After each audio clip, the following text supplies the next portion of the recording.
There's a peculiar magic in the way memory works for those who came of age in the 1970s. Close your eyes and ask someone from that generation about their childhood, and watch as their entire demeanor shifts. Their eyes soften, their voices change, and they're transported to a world that exists now only in the amber-colored warmth of recollection. But what shaped the minds of these children who grew up between the end of one era and the uncertain beginning of another? What hidden psychological patterns were etched into their consciousness by a decade that was, in so many ways, the last chapter of the old world before everything changed? The 1970s began in the shadow of tremendous upheaval. The previous decade had shaken society to its core with protests, cultural revolutions, and a fundamental questioning of authority that would ripple forward for generations. But the children born in the mid-60s and early 70s experienced something different. They inherited the aftermath, grew up in homes where parents were processing their own confusions about what the world was becoming, where old certainties were crumbling but new ones hadn't yet solidified. This created a unique psychological environment, one of transition and contradiction that would mark these individuals in ways both visible and invisible. Imagine walking into a typical home in 1975. The television set, a bulky piece of furniture, occupies a place of honor in the living room. There are only a handful of channels, and programming ends at midnight with the national anthem. The telephone, attached to the wall with a cord that spirals and tangles, is shared by the entire family. There's no privacy in phone conversations because everyone can hear you from the next room. The refrigerator hums in the kitchen, decorated with magnets and children's drawings held up with colorful clips. On the counter sits a percolator, filling the house with the aroma of coffee each morning. This is the world that shaped a generation's psychology, a world of shared spaces, limited choices, and unavoidable presence. If you're finding value in this exploration, please take a moment to subscribe to this channel and leave a comment with the time you're watching this documentary. Your engagement helps us continue creating content like this. The psychological impact of growing up with scarcity of choice cannot be overstated. Today's world offers infinite options for entertainment, communication, and information. But in the 70s, limitations were simply the fabric of existence. You watched what was on television when it was on, or you missed it entirely. There was no recording, no streaming, no way to retrieve a moment once it passed. This created a very particular relationship with time and experience. Everything was ephemeral, momentary, precious in its fleeting nature. Children learned early that you had to be present for experiences because they couldn't be captured, stored, or retrieved at will. This scarcity psychology manifests in fascinating ways in adults who grew up during this time. Many report feeling uncomfortable with the overwhelming abundance of choices in modern life. Decision paralysis wasn't a concept anyone had to deal with when your options were limited. You had 3 channels, not 300. You had a handful of cereal choices, not an entire aisle dedicated to breakfast foods. Your world was bounded, manageable, comprehensible. The psychological comfort of limitation is something that sounds almost absurd to younger generations, but for those who grew up in the 70s, there's a nostalgia for the simplicity of fewer choices, for the ease of decision-making when options were constrained.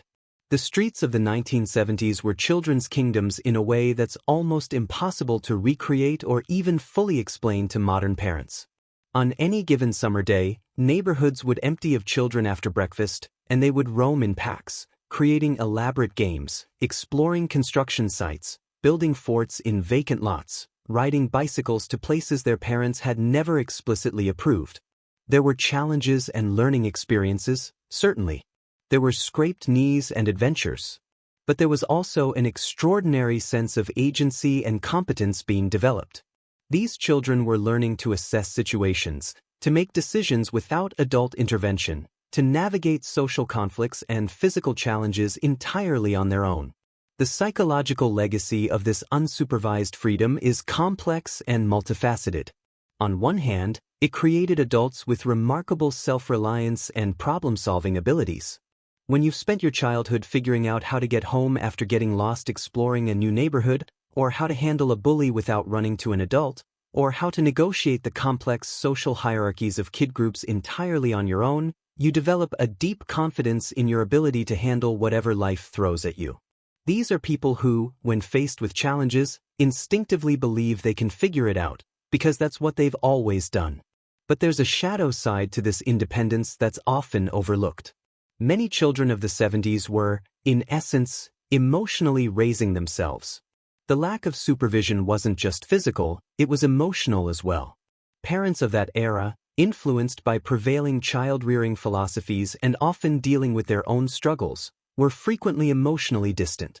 Children were expected to handle their feelings independently, to not burden adults with emotional needs. Crying was discouraged, especially for boys. Seeking comfort was often seen as weakness. The message, spoken or unspoken, was clear. Figure it out yourself, toughen up, don't make a fuss. This emotional self-sufficiency created adults who are often exceptionally capable in crisis but struggle with vulnerability and emotional intimacy. They learned early to suppress, to compartmentalize, to present a strong exterior regardless of inner turmoil. Many adults from this generation report feeling uncomfortable asking for help, feeling that needing support is somehow a failure. They're the ones who will struggle alone rather than reach out, who view emotional needs as burdens rather than legitimate aspects of being human. The therapy boom of recent decades has been, in many ways, these individuals finally getting permission to acknowledge and process emotions they were taught to ignore 40 years ago. The educational environment of the 1970s operated on principles that would be considered quite strict by contemporary standards. Discipline was swift and firm. Teachers had unchallenged authority. The idea that education should be tailored to individual learning styles or that children might have different needs was largely absent from mainstream education. You sat in rows, you were quiet unless called upon, you memorized what was required, and you passed or failed based on your ability to conform to a single standard of performance. This rigid educational structure had profound psychological effects. For children who thrived in traditional learning environments, who could sit still, memorize effectively, and perform well on standardized tests, school reinforced a sense of competence and worth. But for those whose minds worked differently, who were creative rather than analytical, kinetic rather than sedentary, unconventional rather than conforming, school often became a place of shame and failure. There was no understanding of learning disabilities, no accommodations for different cognitive styles. If you couldn't keep up or didn't fit the mold, you were simply labeled as slow, lazy, or disruptive. The long-term psychological impact of this educational approach is still being unpacked. Many adults who struggled in school during the 70s carry deep-seated beliefs about their own intelligence and capabilities that are completely disconnected from reality. Brilliant, creative, capable people who simply learned differently were told, repeatedly and authoritatively, that they weren't good enough. Those messages, internalized during formative years, are incredibly difficult to dislodge, even with decades of evidence to the contrary. Conversely, those who succeeded in that rigid system sometimes struggle to adapt to more fluid, less hierarchical environments. They learned that success comes from following rules, respecting authority, and conforming to expectations. When the world changed and began valuing innovation, questioning of authority, and thinking outside the box, some found it psychologically difficult to make that shift. The very traits that made them successful in their youth became obstacles in a changing world. Television in the 1970s was a shared cultural experience in a way that's almost unimaginable now. When a special program aired, when a season finale of a popular show happened, when a significant news event was broadcast, entire nations watched simultaneously.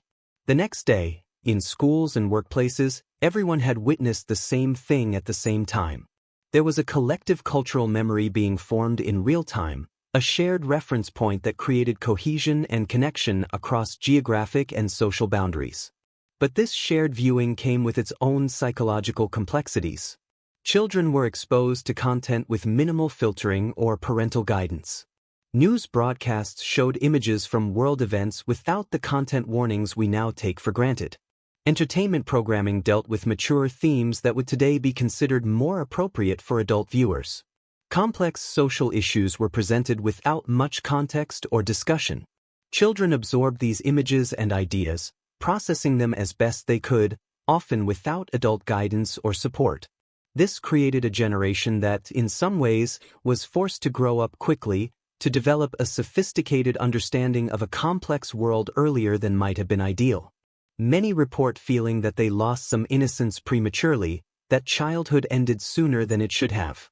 But it also created adults with a certain psychological resilience, an ability to confront difficult realities without falling apart, because they'd been doing so since childhood.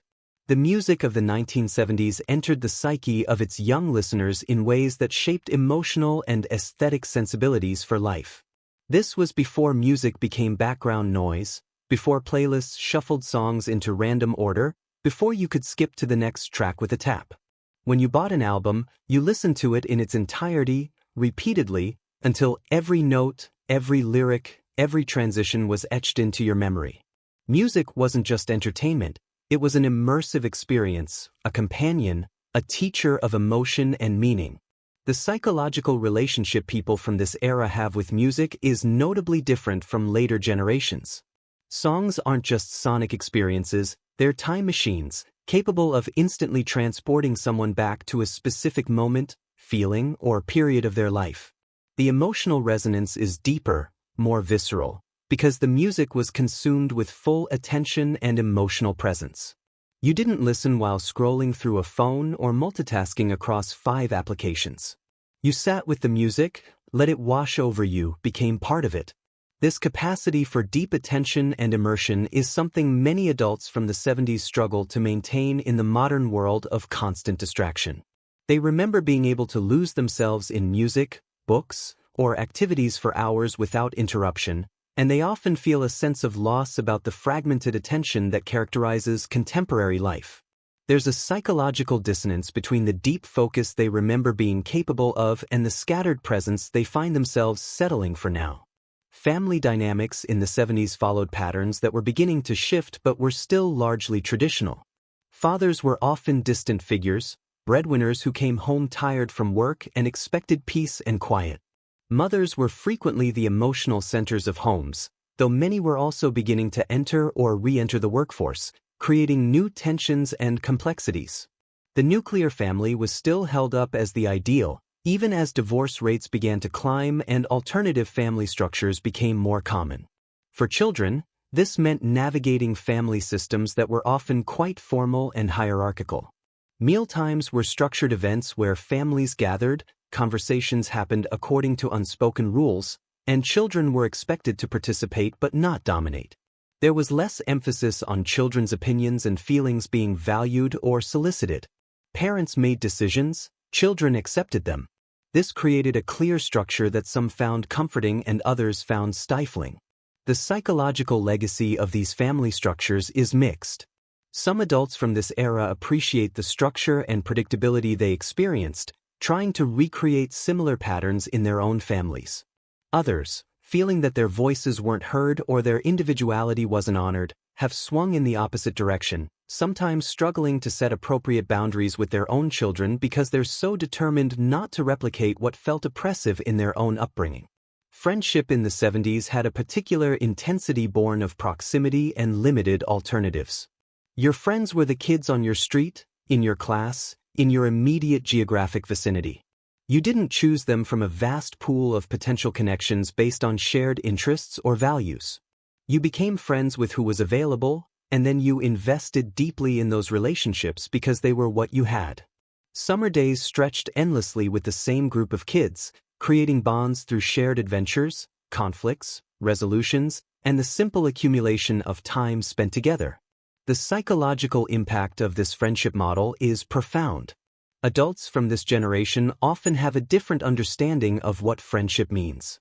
There's less expectation that friends will perfectly align with all your interests or values, more acceptance of differences, because that's how friendship always worked. You learned to get along with people who were different from you because you had to. There wasn't the option to curate your social circle based on perfect compatibility. But there's also often a sense of loss about friendships that ended simply because someone moved away.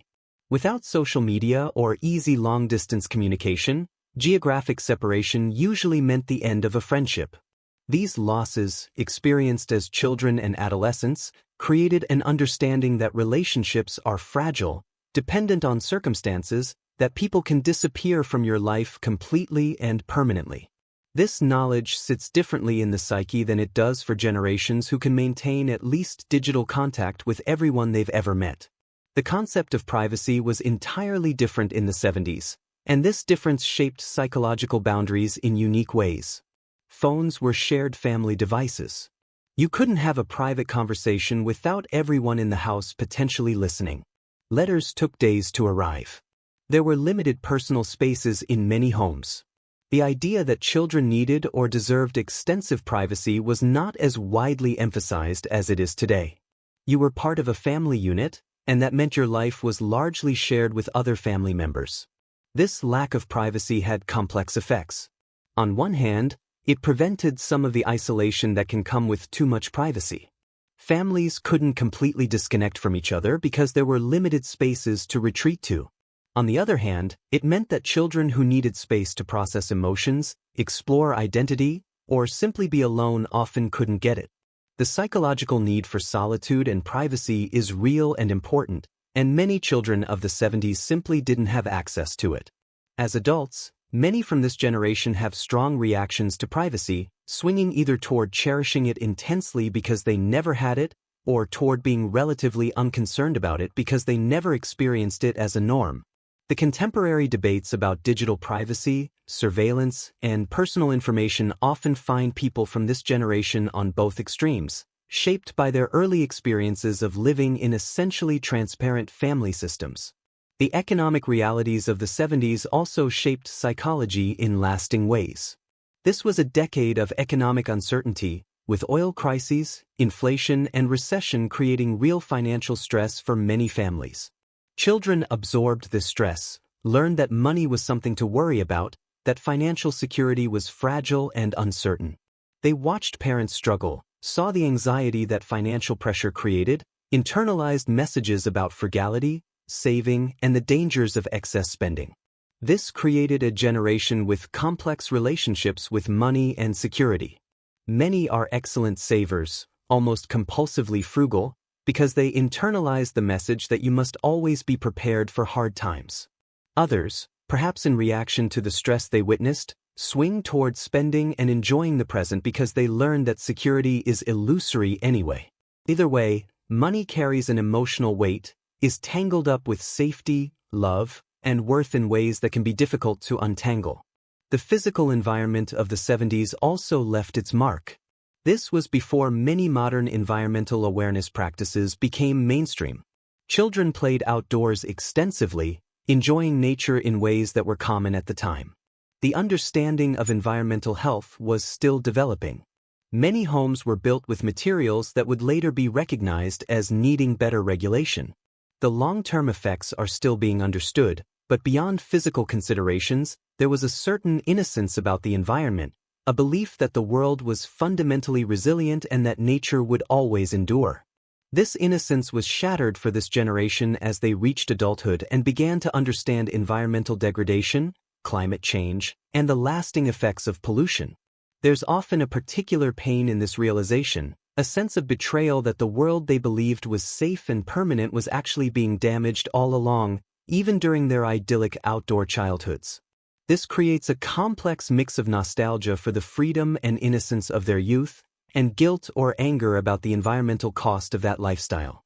Race, class, and social divisions were very much present in the 70s, but they were discussed and understood differently than they are now. Many white, middle-class children grew up in relatively homogeneous environments, with limited exposure to people from different backgrounds. Integration was happening in some places, but schools and neighborhoods remained largely segregated by race and economics.